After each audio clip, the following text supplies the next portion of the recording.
Hello everyone, myself Dr. Usha Vyas. Today my topic is Shaw's contribution. His comedy of purpose. No amount of modern drama can be complete without a consideration of the contribution of Bernard Shaw. Shaw is a peculiar mixture of Ibsen and Wycherley. His aim is as serious, his analysis is as deep as that of any other more serious dramatist. Yet he cloaks that seriousness of purpose with a gaiety and a wit which has rarely been equaled in any time. We may call Shaw's plays comedies of purpose.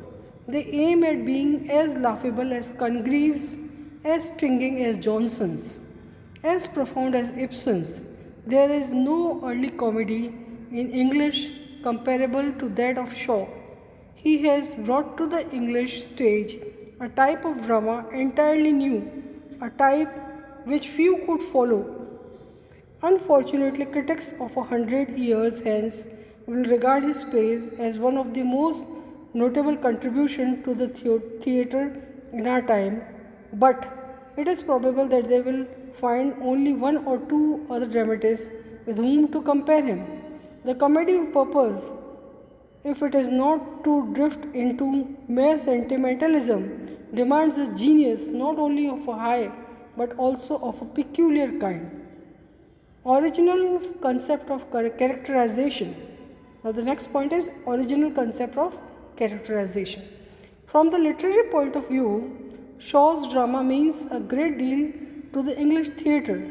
Not only has he brought to the drama a new incisiveness of utterance and given what is virtually a new dramatic dialogue, but he has also provided a fresh principle of characterization, says a Nicole. The characters in the romantic plays were not so much stereotyped as framed on a false pattern. Shaw has shown men how to draw characters arrestingly and freshly dramatic. Instead of timid heroines, we find intellectually daring women. Instead of heroes, men lacking power and self will. Instead of fantastically model clergymen, ministers who feel more at ease in buff coat and jack boots. Instead of impossible villains, men who are themselves the tools of society, says Eladies Nicole. Now, the next point is in this imparted literary qualities to the drama. Even beyond this, the debt of the modern drama to him is great. He has shown new methods of fusing fantasy and reality. He has been constantly experimenting in fresh dramatic devices. Above all, he has made the drama more than ever before literature, without taking away even a bit from the theatrical quality of his work. He has added stage direction and to preface such additional matter that even in our easy chair study, his works take shape before us. Seeing the rivalry of the novel, he has dared to step into the enemy's camp and take from him some of his most jealously guarded devices. It is not only that he gives us more details that are commonly given concerning the settings of his plays, he goes into the past history of his characters as well. Thus, at the opening of Man and Superman, we are treated to a full length picture of Roebuck Ramsden seated in his study.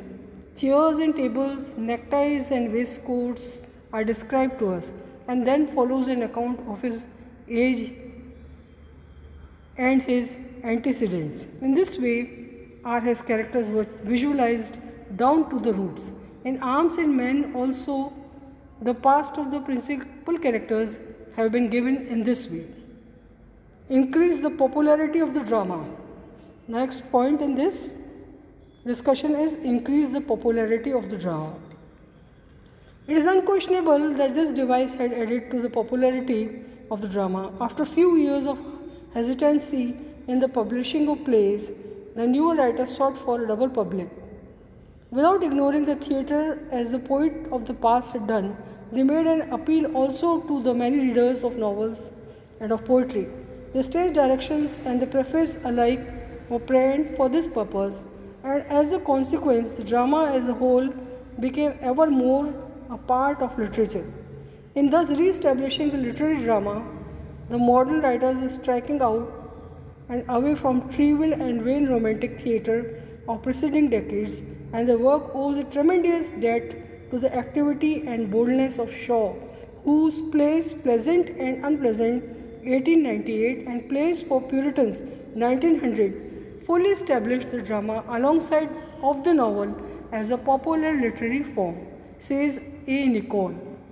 Now the conclusion. Shaw's sense of stagecraft. One thing which a study of such Shavian stage direction teaches us is that Shaw is a consummate dramatic artist. Clearly, a technical device of this kind is apt to make the play untheatrical, because the author, failing to express his meaning through the words of his characters, is inclined to fall back upon this easier because more direct method of explaining his purpose. It has been said by many that Shaw was not a born dramatist, that he had merely seized on theatre because it gave him a platform from which to preach his sermons, that his plays are little more than illustrations of his prefaces. This view, it is almost certain, must be rejected by future historians of the drama. No writer of our time has shown such a vivid and appreciative sense of theatre as Shaw, and it is because of the theatrical qualities in his work that his plays will survive.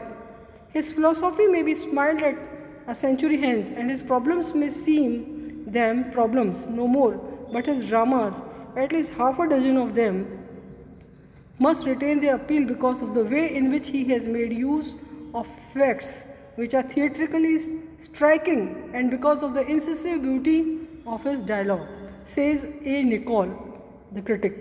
Essentially, Shaw is a playwright and not a philosopher. This is all for today. Thanks for watching.